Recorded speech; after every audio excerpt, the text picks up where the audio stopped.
In the north, they thought they knew all there was to know of war. Until the War of the Rift. While the Southern King hid, warm in his keep, the Darkwings cut their bloody trail from frozen north to winter's edge.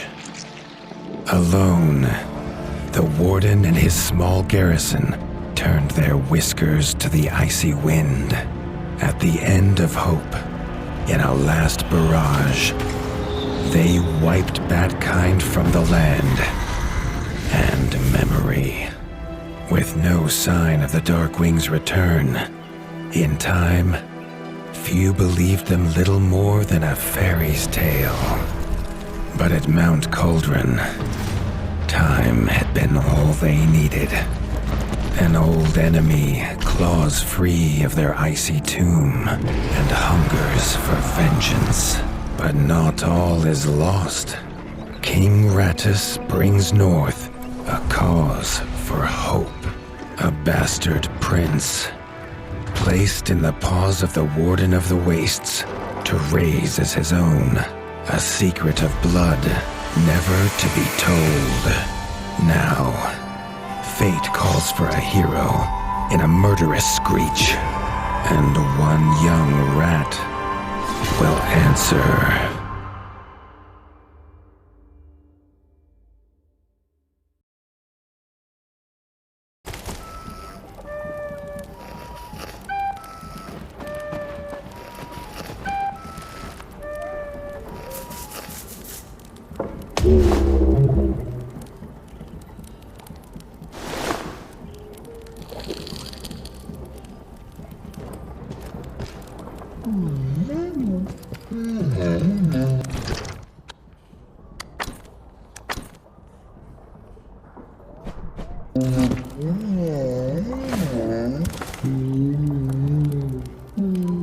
The stomp of his father's boots on the stair was how every morning began for Arlo. The booming shout to ready himself was louder still. But such was Lord Eivor's zeal at a new day. Dawn was breaking over winter's edge, and Arlo was yet to miss one.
The castle echoed with the horns of the returning hunters, bringing their night's bounty. Arlo's little heart quickened to hear it. The only thrill to be found inside the high walls was a hunter's tales of what lay beyond them.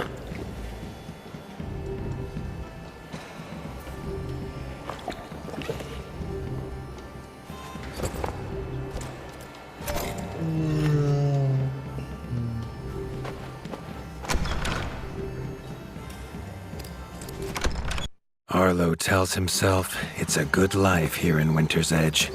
The bustling of contented ratfolk, the crisp mountain air, and without the endless scourge of frogs the southerners suffer.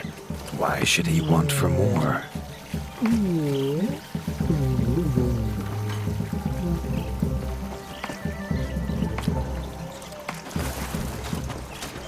Arlo has no memory of his mother, but Hilda's food was a true taste of maternal kindness.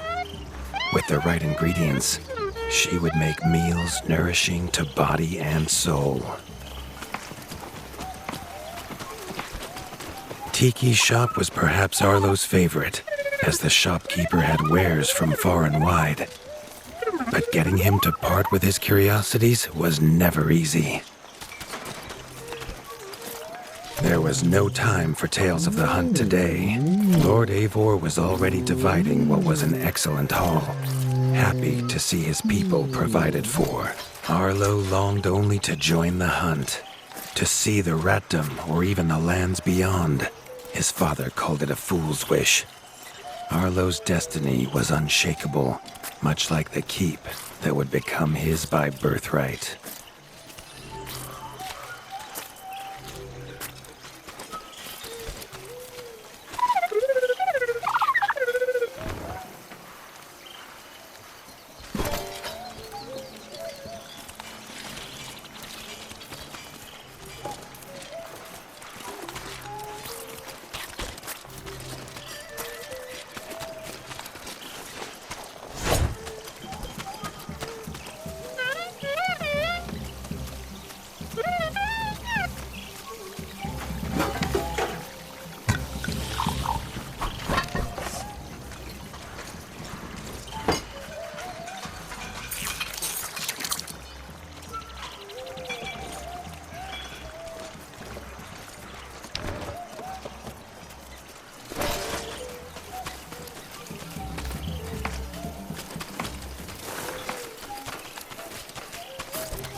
Chief Mason Leaf was the rat Arlo most admired.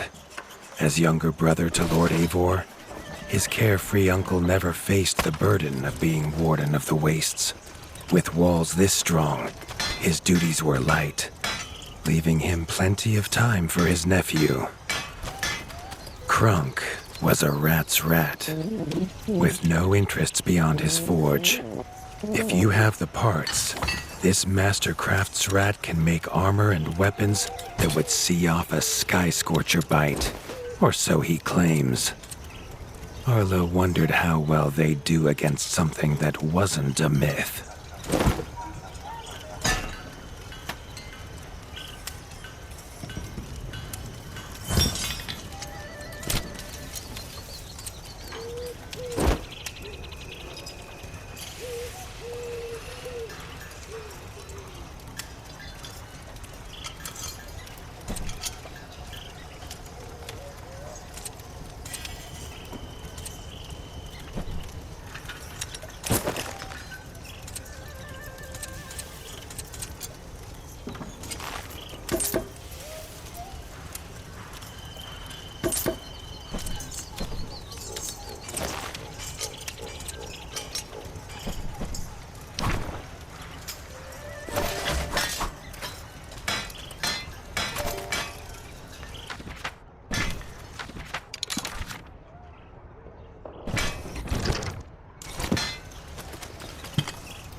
The hunters had brought unwelcome news. A family of the reviled creatures ratfolk called backstabbers had moved into the wastes. Eivor told his son to fetch his weapons.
His father had no explanation for suddenly taking Arlo on a hunt. It even gave the hunters pause. Arlo had been taught to fight, and better than most. But rarely had he been tested. He was determined to prove himself. The rugged terrain of the outskirts could have taken all day to traverse, but Arlo's trusty grappling hook allowed him to swing between its many crevices.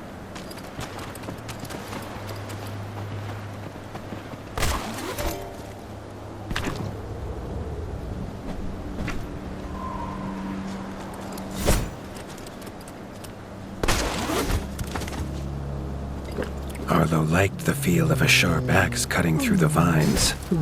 The wilds were part of his home, and nothing in them would frighten him.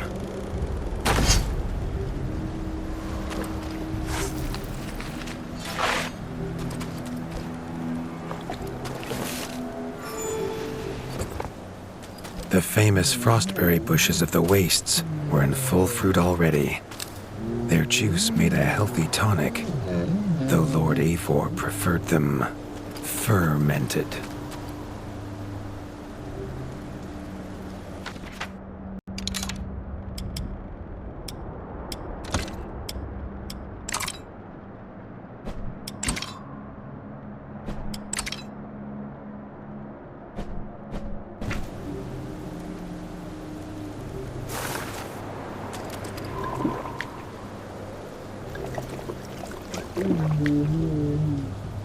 His father was a sturdy rat, built for strength, not speed. So Arlo found it curious that he challenge him to a race. The prospect of the hunt had filled Lord Eivor with a vigor that his son had not seen in years, or at least since breakfast.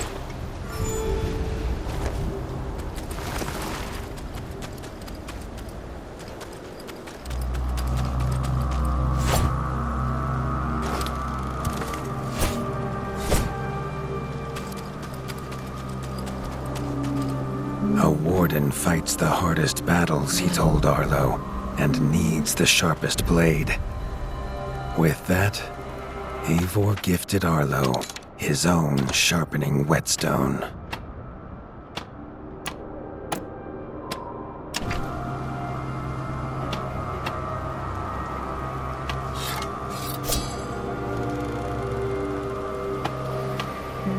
Whether these beasts were named for their spines, or for some past unforgivable deed, no rat knew. Either way, Arlo was about to find himself at the pointy ends of this brood. Even young backstabber Red attacks were brutal, but a well-timed dodge would see Arlo escape unscathed. This backstabber lived up to its name with its deadly white attack, but Arlo's shield could block the deadly spikes.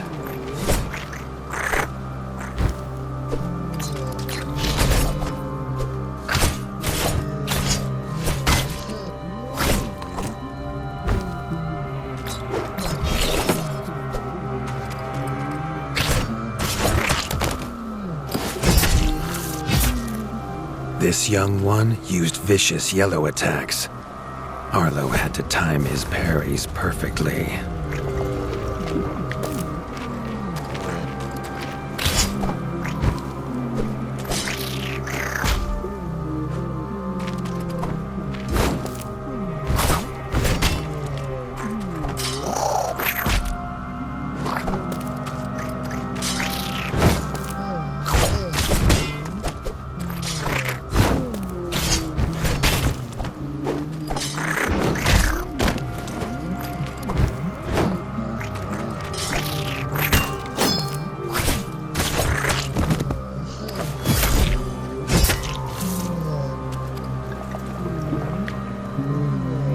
This mother had left her young to fight alone, but the same could not be said of Lord Eivor as he leapt to his son's side.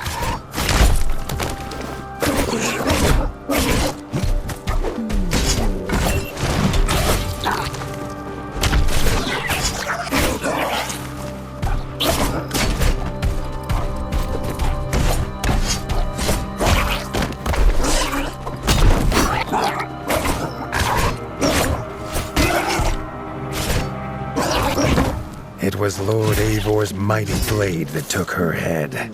But the fight was won together.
Arlo basked in his father's pride, almost as warm as at the fire inside Winter's Edge.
Triumphant and keen to tell the tale of his son's victories, Lord Eivor set to a night of drinking with the elders.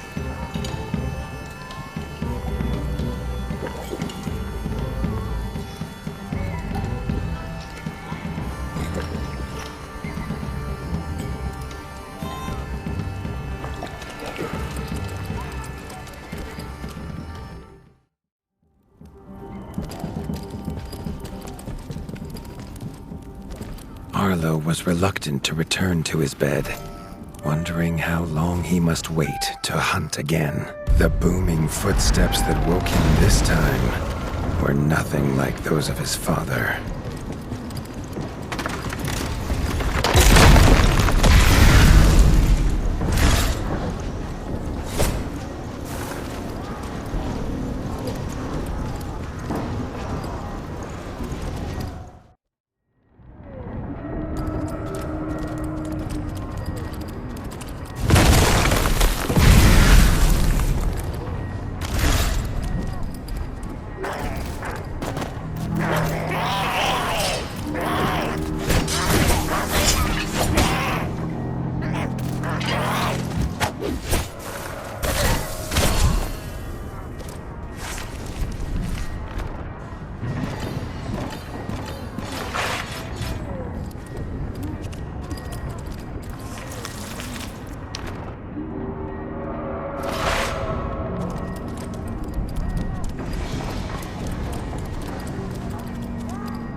had found his father. The warden stood alone, holding back a whole Dark Wing army, their cruel Count Kazak leading them. His father charged, but the Dark Wing Count was as fast as he was strong. The Winter's crown tumbled to Arlo's feet, now without a head to rest on.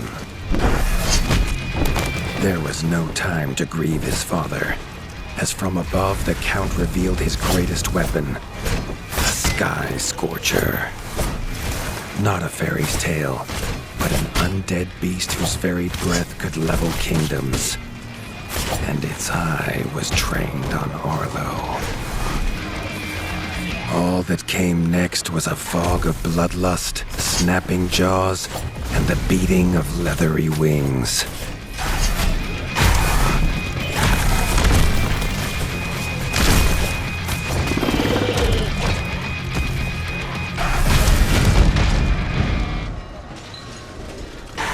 But there could be no victory.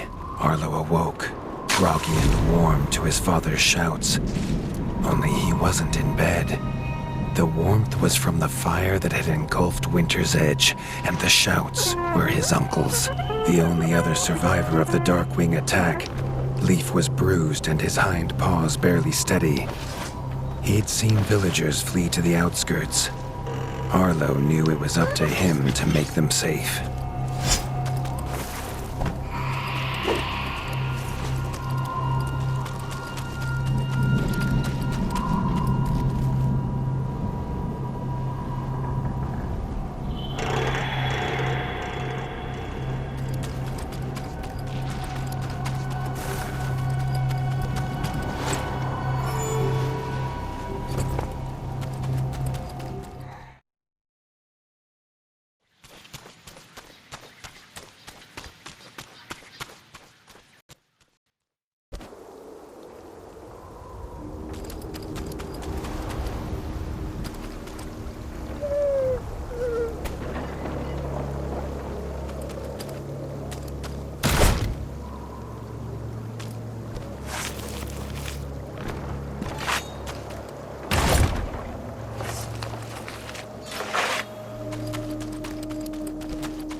He'd know these anywhere. Krunk's smithy hammer and Hilda's chef's knife. Arlo wondered why they would leave them here.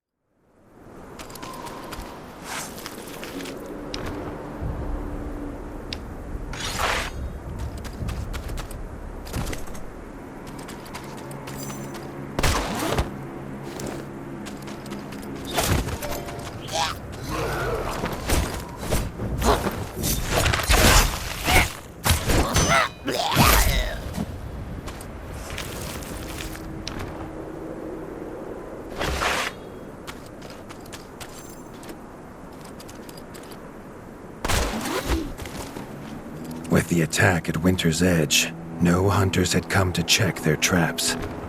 Arlo thought he might find a use for them.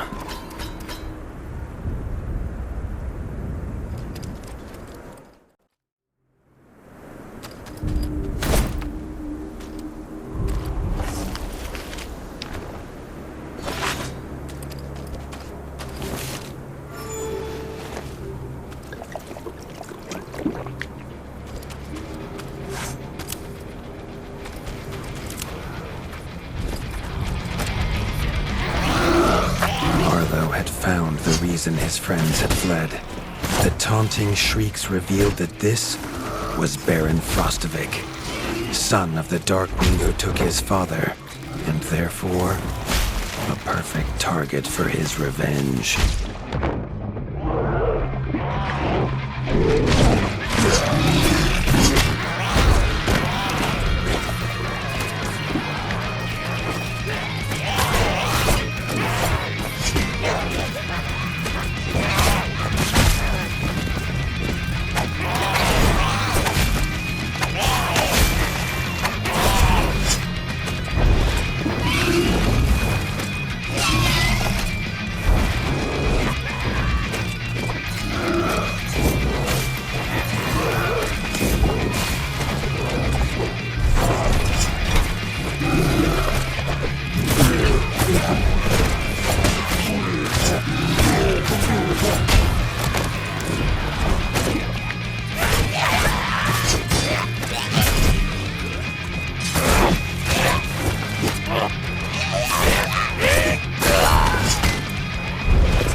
His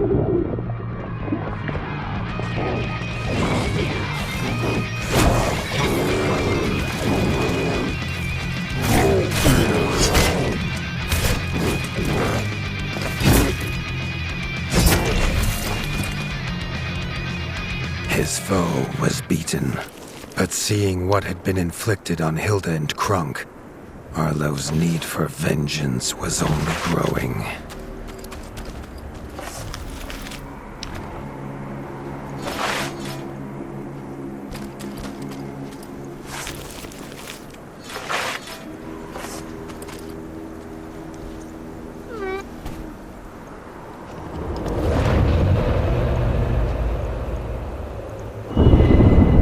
Arlo suddenly wished to be within the walls of Winter's Edge, to hear the boot and boom of his father at dawn, a sound he realized he'd never hear again. He needed to return to whatever was left and make his plan.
Spent from his journey, Arlo fell into his father's chair, the one thing still standing in the ashy ruin. It was his chair now, along with the title of Warden of the Wastes. Arlo's shoulders slumped at the weight of it, but only for a moment. The Dark Wings had nearly scorched the ratdom to ash before, and now it was for him to stop them. He was going to rebuild Winter's Edge, a beacon of hope from which to drive back the shadow.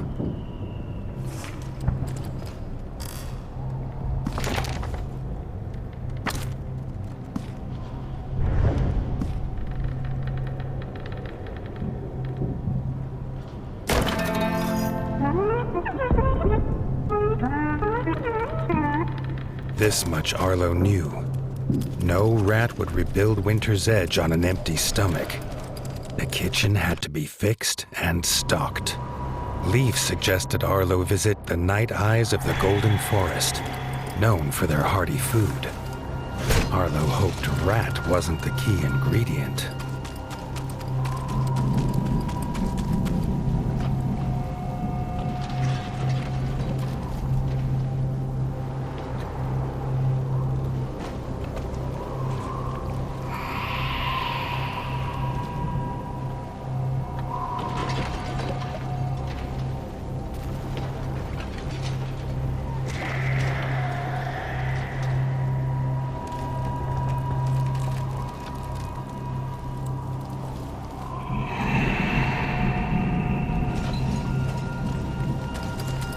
The smoke had attracted help in the unlikely form of a pirate. Captain Blacktail had seen many towns razed in his years, usually by his own paw, a fact he chose not to mention as he offered his services. The ship, King Rattus's Revenge, would take the young warden wherever he had need to go.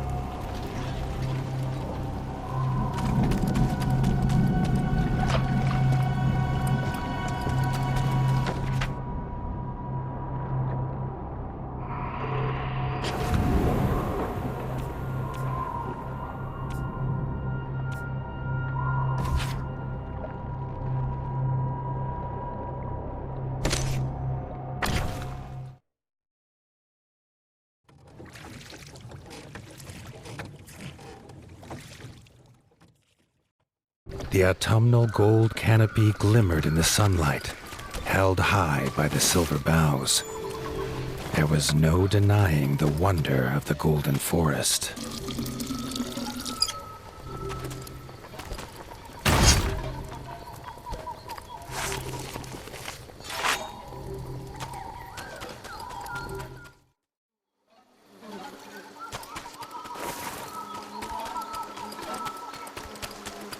The peace Arlo found beneath the leaves was not to last.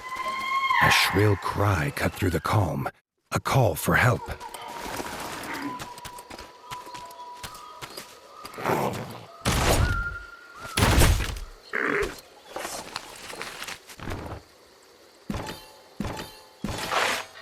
The hoots came from inside the bug farm, along with a stench of pond scum and villainy. A frog trap.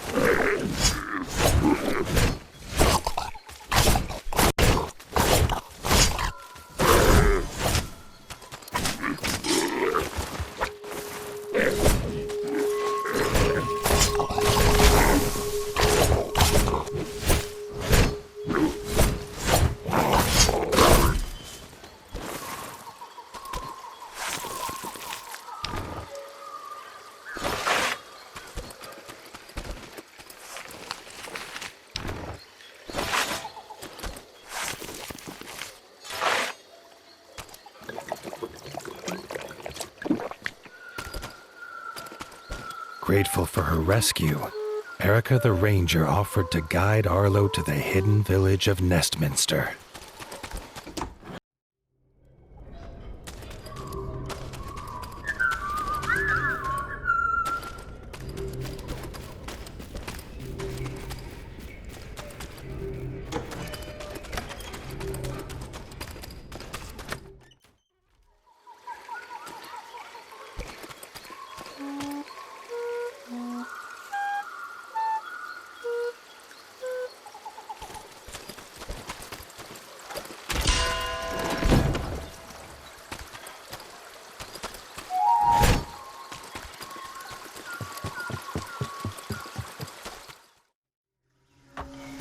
Nestminster's entrance was guarded. Under their helmet, the eyes of the guards seemed to glow.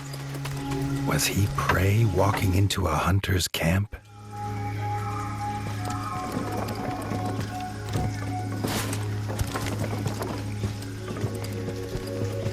Arlo could not help but gasp at the sight.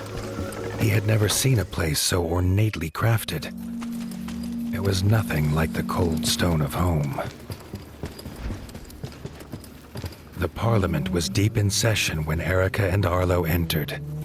The Night Eye elders listened, still as statues, to the pleading of a chef whose daughter Frey was missing. Erica threw herself forward, proclaiming she would rescue the chef's daughter and needed no help. Then she was gone, leaving Arlo to face the elders alone. The elders' staring eyes unnerved Arlo, but when they asked him to protect Erica, he did not refuse.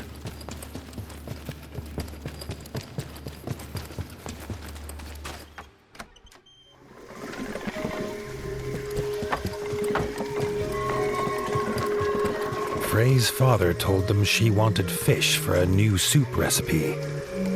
He told her never to go to the dangerous Moonlight Pond, but she was stubborn as she was brave. The chef handed Arlo a few poison antidotes without explanation. Arlo wondered what could go in soup that would have him so scared.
Erica said they must be as stealthy as the owls of old.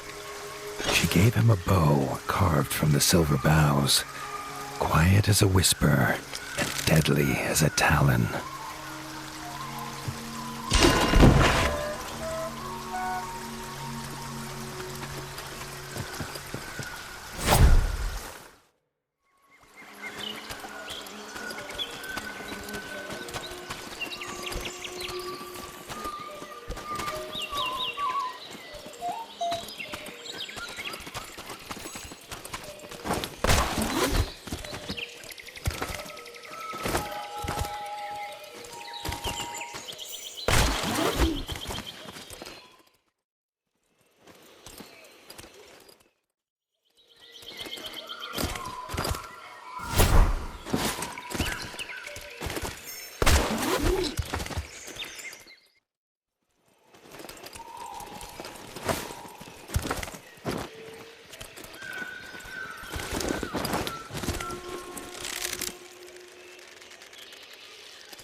A white feather. Erica knew it was Frey's. They were on the right path.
A frog scouting party squatted in a mushroom farm. Marlowe's arrows would make swift work of them.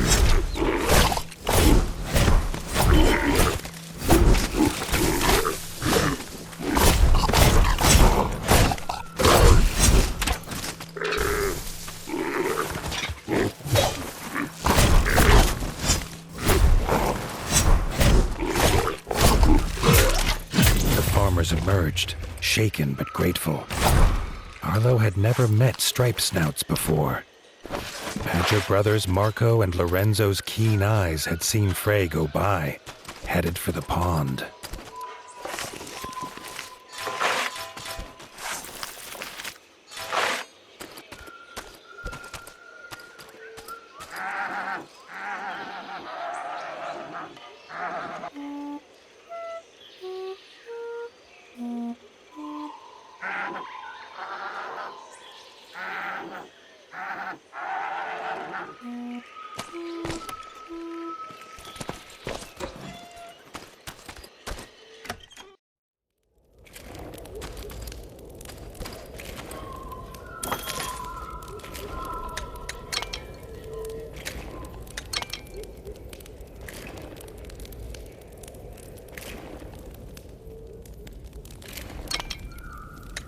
The farmer card.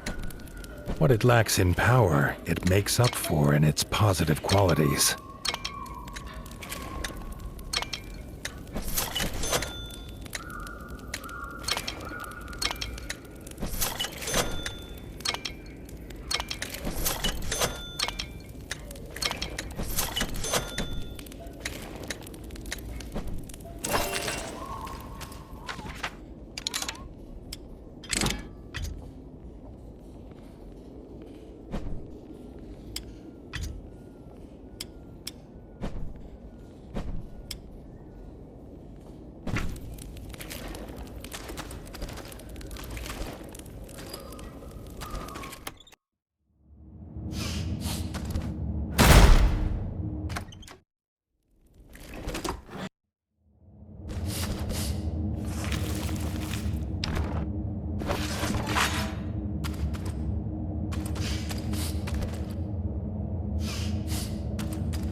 At Moonlight Pond, Frey was already preparing to leave.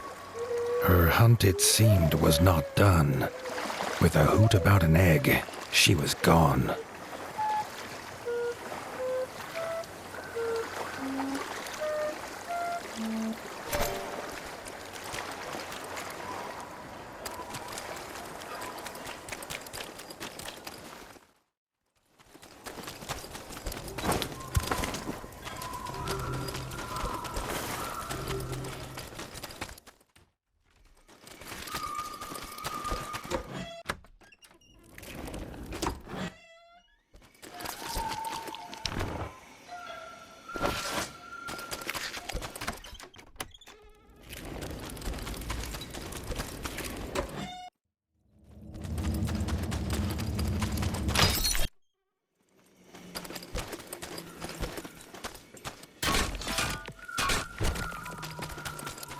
The sky flashed with a blinding light. Suddenly, towering before him stood an imposing figure, his flaming sword heating the air around Arno. Thrusting his sword into the air, the stranger imparted his gift onto the young warden.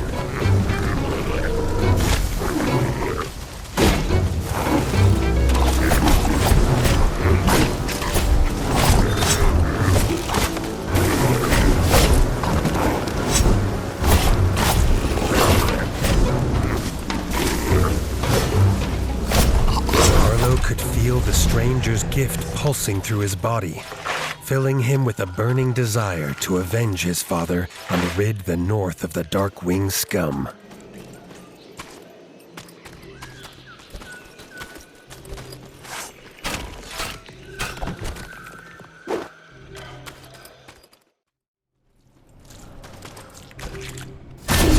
Tunnels are rarely used by Night Eyes, who prefer an open sky above. Arlo knew dangerous creatures lurked in such dark places.